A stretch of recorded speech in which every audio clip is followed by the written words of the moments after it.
Hi everybody and welcome to this fly tying tutorial.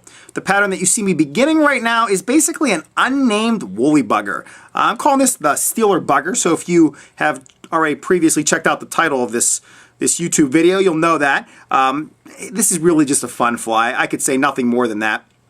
There's a website that I go on to quite a bit. I frequent. It's called the Fly Tying Forum. On the Fly Tying Forum, some guys, they come up with really fun little things to do occasionally, and one guy came up with the idea of making some NFL-themed flies.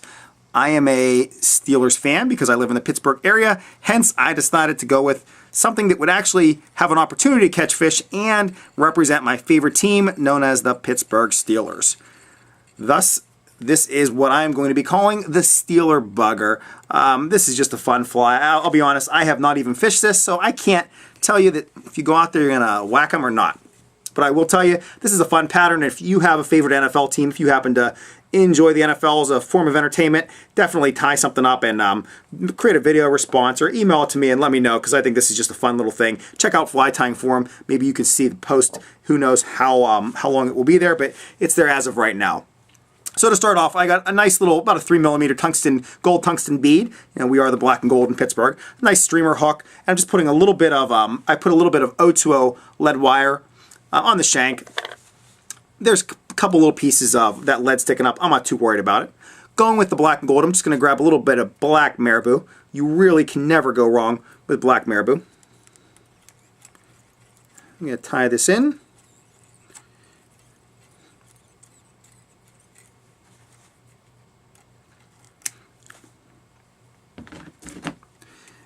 And then again, we got to get some gold in there, so an easy little addition to this pattern, which may actually even catch some fish, would just be a little bit of gold crystal flash.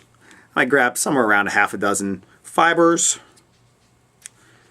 get them out of there, just wrap them around the thread, make sure they're approximately the same length. I tie them on just to kind of lock them in place. After I have them locked in place, I'm going to separate them. See how many I have, see if I have too many, not enough. At this point, I think I got a few too many, so I'm just going to pull a couple of those out of there. Just get them out of my way. Once I have those out of there, then I'm going to definitely go for my separation. I'm going to be pulling some back on my side, doing the same on the camera side. And just locking them so that they go straight back towards that marabou, and so they're going out both sides of it. Just like that. I'm going to trim them right now while I have the opportunity. I try to go as flush with the marabou as possible. You can see they jump up just a little bit around the top, and that's okay. I want them really around both the sides if possible. If they go a little top heavy, that will be fine as well. All right, next thing I do is tie on a little piece of schlappen. I'm really a big fan of schlappen for woolly buggers. Plus, I got a nice black piece of schlappen. This is from Clearwater Hackle. It's got that real, just a beautiful black to it. I'm going to tie it in by the tip. I'm actually just going to take a big section of this, pull back some of the fibers, if you can see right there. I'm going to tie it in with those fibers pulled back, and I'll just tie the tip directly in. Get the tip out of there. And then finally, to finish this off, again, going with this black and gold theme for the Steelers, I tie just some nice old yellow chenille. That black is going to contrast really nice against this. So I stripped away a little bit of chenille. Now I'm just tying it back, locking everything in. Let me get my thread out of the way. I'll just move it forward. I do have a rotary vise, so I'll use the rotary feature here, just to make this rather quick for all of you. When I bring my yellow up, I do have to be careful. Let me get that under the material clip. Actually, I'm not even going to worry about that, but I do want to be careful whenever I'm bringing this up, only because I don't want any of that black thread or that black marabou showing underneath. So as I'm winding this yellow chenille, I just really want to take my time. If I notice a little black like I do right there, I'm just going to back it off, come forward just a hair, just to ensure that I have as much yellow showing as possible. Getting close. I'd say it's a nice little point to tie off.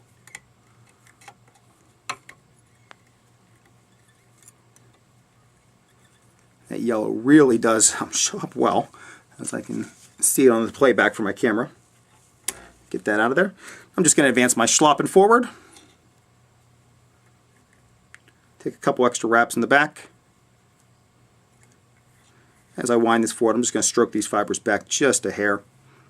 I want to make sure there's a nice amount of ribbing showing.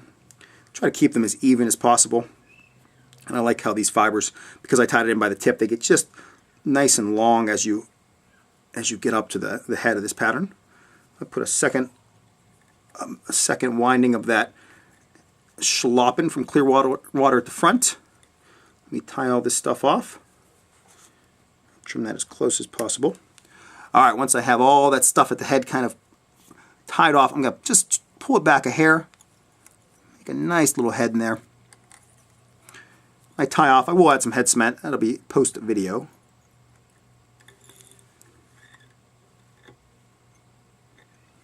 By the way, I'm using, I believe, A-dot thread for this. A-dot black thread. All right, I got that tied off. Got a nice little whip finish in there. And there is a finished look at my, I'll call this the Steeler Bugger.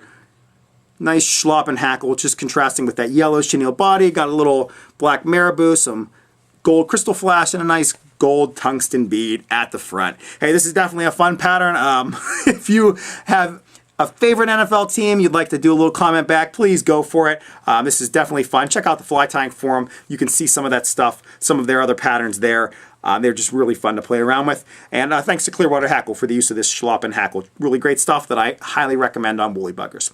Hey, thanks to all of you for watching this YouTube fly tying tutorial. If you have any questions or comments, feel free to leave them directly on this YouTube page, or you can email me at tcammisa@gmail.com. Thanks everybody for watching this fly tying tutorial.